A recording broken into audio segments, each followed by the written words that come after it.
Bonjour, bienvenue dans cette nouvelle émission Quoi de neuf. Aujourd'hui, je reçois Madame Michaëlle Paola. Elle est coordinatrice en charge de l'accompagnement social et professionnel.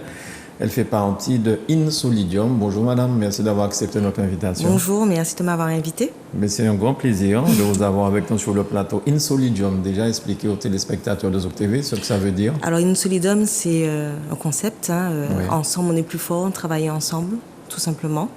Donc quand la présidente a créé cette association, oui. Elle a été interpellée par le traitement des déchets, en particulier plastique en Martinique. Suite à...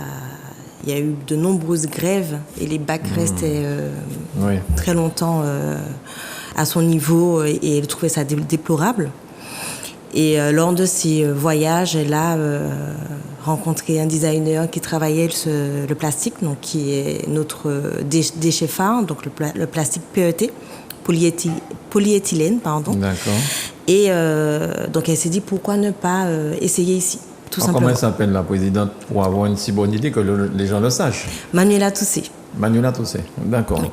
Très bien. C'est une politique, non? Ce nom non, du tout. Ah, c'est le maire du diamant, je crois. Voilà. Toussé, d'accord. Sa famille, oui, mais elle, non, pas du tout. D'accord, très bien. Alors, InSolidium, la journée mondiale du recyclage, le 18 et 19 mars 2022. Oui. Qu'est-ce qui va se passer pendant cette journée avec InSolidium? Alors, lors de cette journée, donc qui est le 19 mars normalement, nous avons souhaité mobiliser un petit peu la population et leur montrer ce que l'on fait. Mais on s'est tout d'abord ciblé sur les scolaires. Donc pour cela, dans la mesure où c'est un samedi, donc nous avons décidé de faire l'événement sur 2 jours, donc oui. Vendredi 18 et samedi 19. Donc le vendredi, l'événement se fera sur la ville du Saint-Esprit, en face de la médiathèque, où nous allons recevoir des scolaires pendant toute la journée, où ils auront des jeux, ils vont découvrir nos objets. Ils ont également des initiations à ce que l'on peut faire avec ce plastique. D'accord. Alors je crois que Manuela pourra nous montrer quelques images de ce que vous savez faire, et puis à la fin de notre entretien, on va diffuser des images de 4 minutes environ. D'accord. Donc avec des interviews et des choses de ce genre.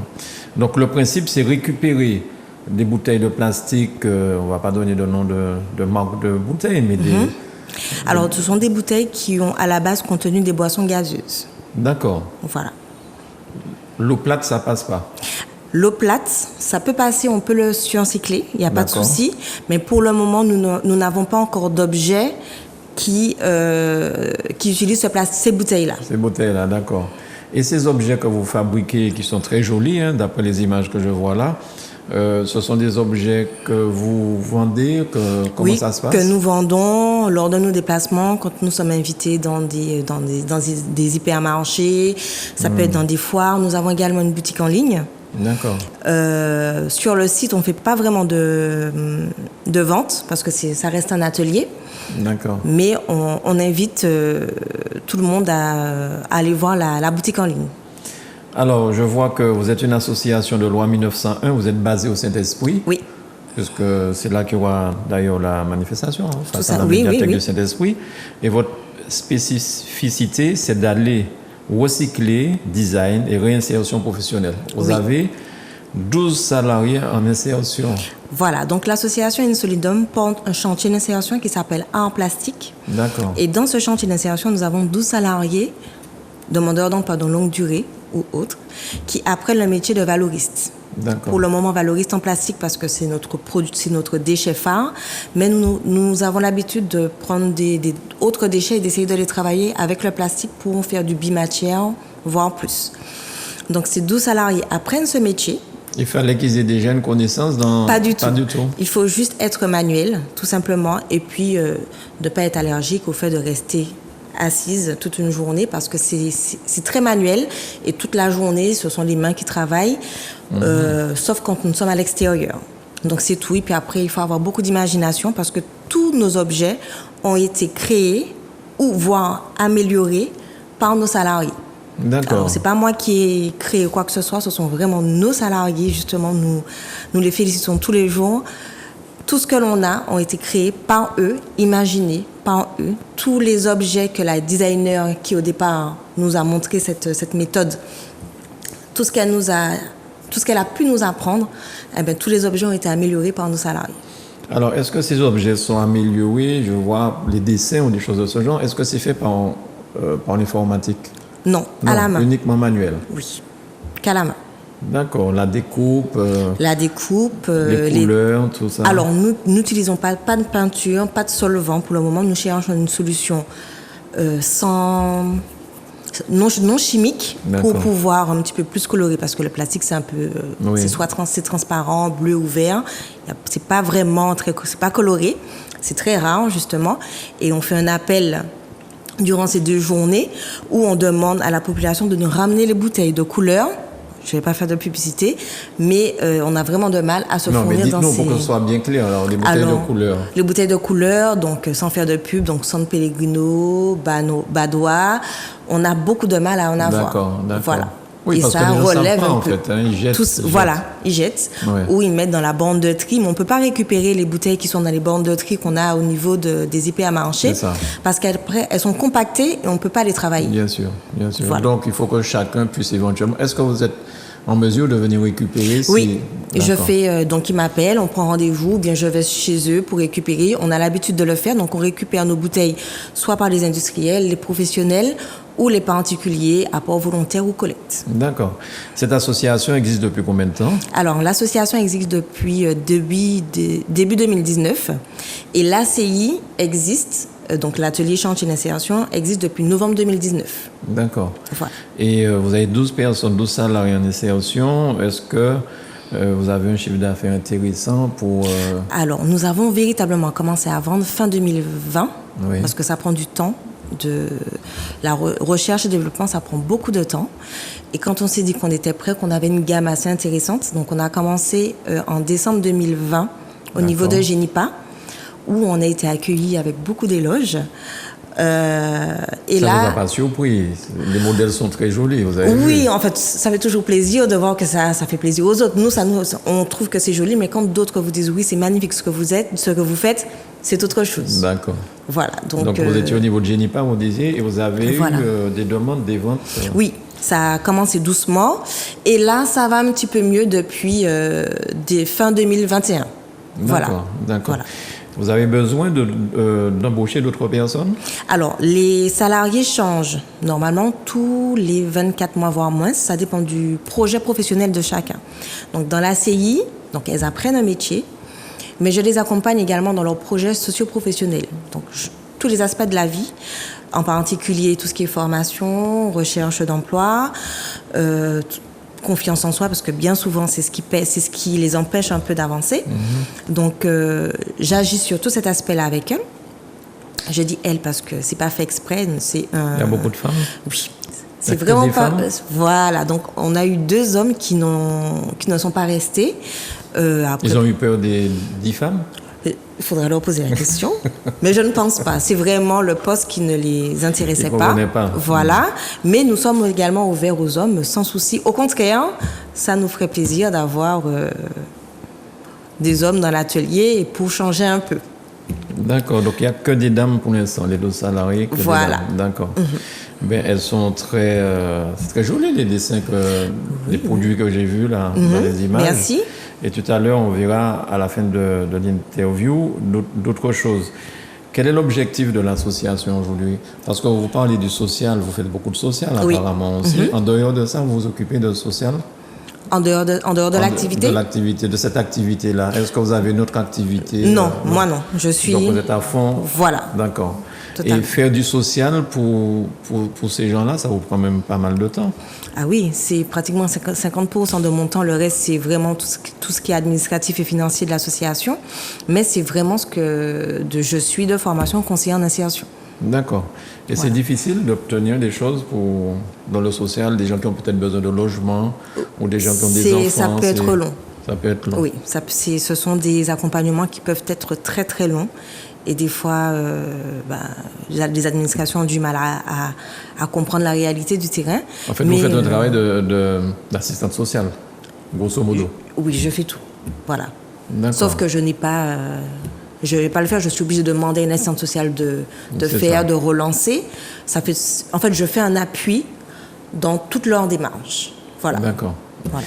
Et il y a des gens qui peuvent postuler toujours, il faut attendre? Tout à fait, si, ils peuvent postuler, donc en passant par leur conseiller Pôle emploi ou leur conseiller au niveau de l'espace sud. Donc tout simplement, et on m'envoie directement le CV du candidat. D'accord, donc on rappelle, c'est Insolidium. Insolidium. On peut vous trouver au Saint-Esprit. Au Saint-Esprit, à la cité La Carreau. Et un numéro de téléphone ou un mail, alors, on peut vous joindre? Un numéro de portable 41 50 24, donc le mien, ce sera le mien. Oui. Et puis après, je fais la suite, puisque c'est moi qui fais les entrées, les entretiens. Et puis, une fois que les entretiens sont faits, je préconise une période d'immersion d'une petite matinée ou journée pour voir si la personne est à l'aise, si ça ne la dérange pas. Et puis après, si son profil correspond, puisqu'il y a quand même des critères à respecter, donc demandeur d'emploi, de plus de 12 ou 24 mois, je prends les travailleurs handicapés, les seniors, un peu... les critères ne sont pas si énormes, mais j'ai quand même des critères à respecter. D'accord. Voilà. Alors maintenant, ces objets que vous faites si bien, est-ce qu'il y a un endroit où vous avez un point de vente où les gens peuvent aller regarder, choisir et puis acheter? Alors, pour le moment, nous n'avons pas de point de vente. Ils peuvent venir à l'atelier, mais on ne reçoit pas beaucoup l'atelier devient aujourd'hui beaucoup trop petit parce qu'on a depuis quelques mois beaucoup de dons de bouteilles. Donc, on a du mal à stocker. Donc, on est obligé de pousser un petit peu la production. Mais ils peuvent nous appeler, passer, ça ne pose pas de problème. Sinon, c'est toujours la boutique en ligne. Mais vous êtes aidé par la municipalité pour un local? Alors, oui. Alors, nous avons un local au niveau de la cité La Carreau. Nous sommes locataires de bailleur social. Nous avons un local de stockage de la mairie du Saint-Esprit qui aussi est totalement rempli. Donc, nous cherchons un autre local beaucoup plus grand pour pouvoir nous permettre d'être plus à l'aise, puisque bientôt, nous aurions aimé faire l'acquisition de machines pour soulager nos salariés de certaines tâches très rébarbatives.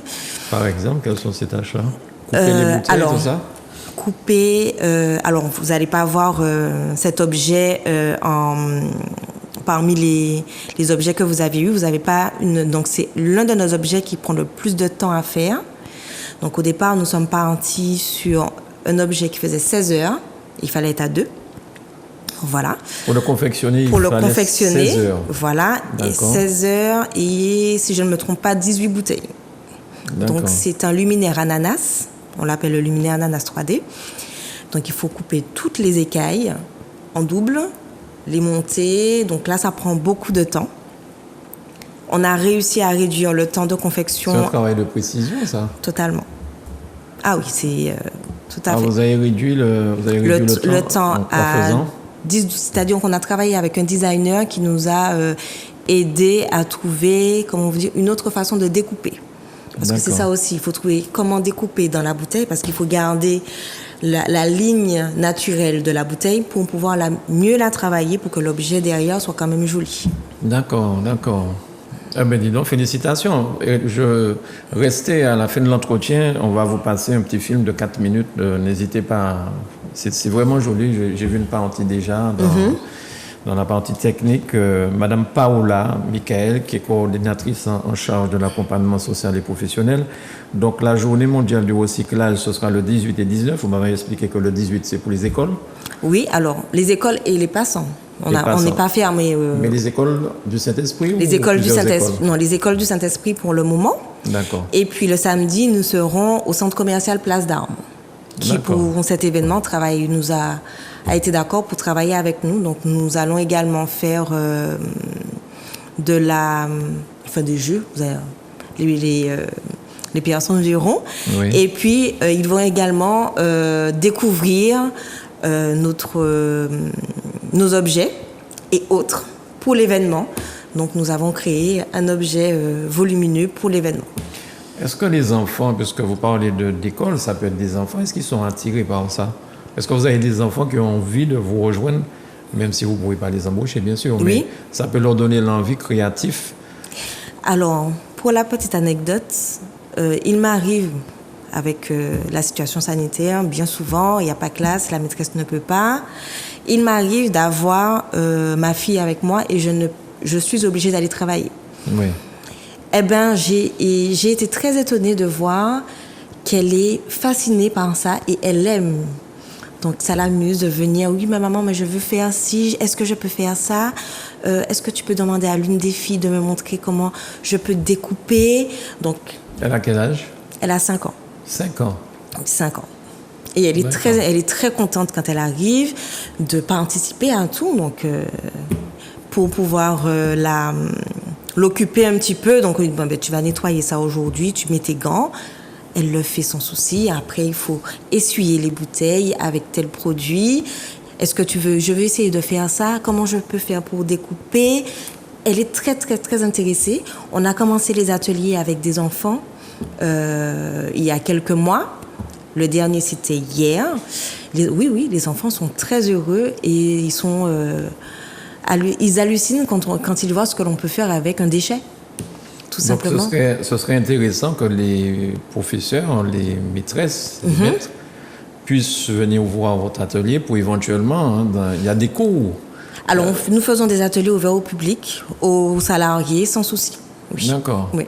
Ça peut créer de futurs peintres, de futurs dessinateurs. Oui, bien sûr. Et puis les enfants, des fois, ont l'esprit plus vif que nous. Tout à fait. En tout cas, merci beaucoup d'être venue, Madame Paola. Nous sommes à votre disposition. Si vous faites quelque chose que vous souhaitez qu'on puisse donner l'information aux téléspectateurs de Zouk Télévision, n'hésitez pas à nous contacter. Il n'y a pas de souci. Et vous allez revenir, donner des explications avec votre charmant sourire et vos yeux. Là, merci beaucoup. Ils vont venir, il n'y a pas de souci. Est-ce qu'il y a quelque chose que vous voulez rajouter avant qu'on voit le film? Non, juste dire à la population que oui, nous avons encore besoin nous avons toujours besoin d'eux, ne serait-ce que pour la collecte de bouteilles. En ce moment, c'est du plastique de couleur, mais ça peut être autre chose. Nous sommes une association, on a besoin de volontaires également.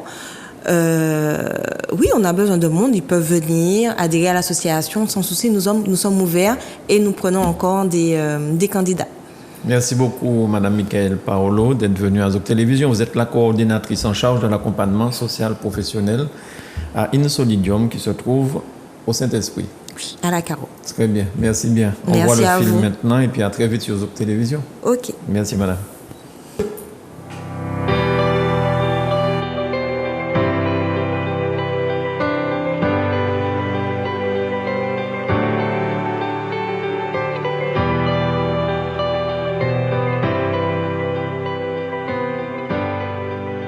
Notre objectif est de contribuer à la réduction de déchets plastiques en Martinique grâce à un concept qui revient au goût du jour, donc l'upcycling ou le surcyclage en français. Donc nous récupérons ces déchets, donc ces bouteilles en plastique que nous travaillons pour en faire des objets à valeur ajoutée. Donc nous en faisons par exemple des luminaires, des objets de décoration et des bijoux. Alors nous avons créé un chantier d'insertion où nous avons 12 salariés qui apprennent un métier de valoriste et ça leur permet demain de revenir sur le marché du travail et s'appuyer sur ce qu'elles ont appris chez nous. Pour certaines, elles ont créé de toutes pièces leurs objets. Elles sont source d'inspiration, elles nous aident tous les jours à améliorer les idées qu'on pourrait avoir et enfin avoir un produit fini qui pourrait plaire et tout simplement vendable et mis sur le marché. Mon rôle consiste à encadrer l'équipe de salariés. J'assure le bon fonctionnement de l'atelier avec les salariés. Bien entendu, ça ne s'arrête pas là, à ça, parce qu'il y a toute une dimension, on va dire, humaine, sociale, de redonner confiance aux personnes qui en manquaient. C'est vrai qu'elles arrivent là, elles ne sont pas très sûres d'elles. Et je les remets en confiance, je les rassure sur leurs compétences. Elles ont développé un sens créatif qui est vraiment formidable. En plus, c'est un travail de groupe. Un objet n'est pas créé par une seule personne.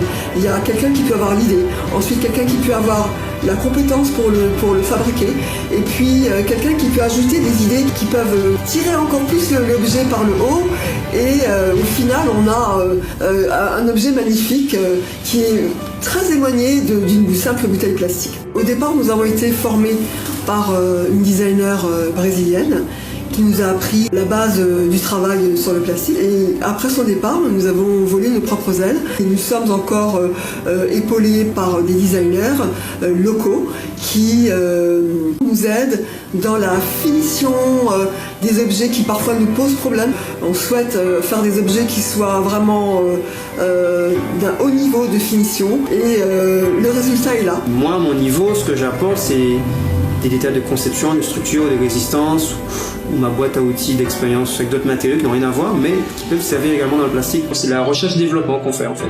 Il nous a été confié la mission de transmettre ces méthodes de réalisation que nous avions développées pour les finitions, de sorte à ce que l'équipe soit également en mesure de poursuivre cette réalisation toute seule en fait. Le fait de revaloriser l'objet nous permet nous aussi de nous revaloriser nous-mêmes. Tout ça, ça nous permet en fait de se dire que tout n'est pas fini. On a peut-être nous été abîmés, mais on va pouvoir ensuite rebondir au travers de ce qu'on crée. Et finalement, ce qu'on crée nous reflète, quoi.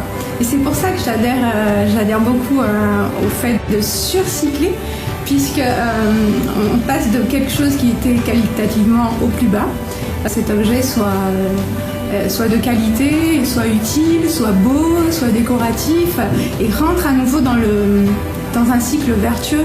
Et en plus, c'est un travail de groupe, c'est en commun, donc on glane les idées les unes des autres. Et c'est innovant, c'est quelque chose qui n'existe pas en Martinique. On est les précurseurs, et ça va créer de l'emploi, etc., etc. Donc je trouve que c'est vraiment... c'est chouette. Nous menons également d'autres actions pour sensibiliser la population à l'impact de notre mode de consommation sur l'environnement. À travers des ateliers, une présence sur les centres commerciaux, des conférences. Tout ceci est fait grâce au soutien de nos nombreux partenaires, autant privés qu'institutionnels. C'est pour ça qu'il est important que les Martiniquais participent à notre atelier en lui fournissant du plastique usagé, puisque ce plastique, il a d'autres propriétés qui sont nécessaires et vraiment indispensables pour la création de nos objets.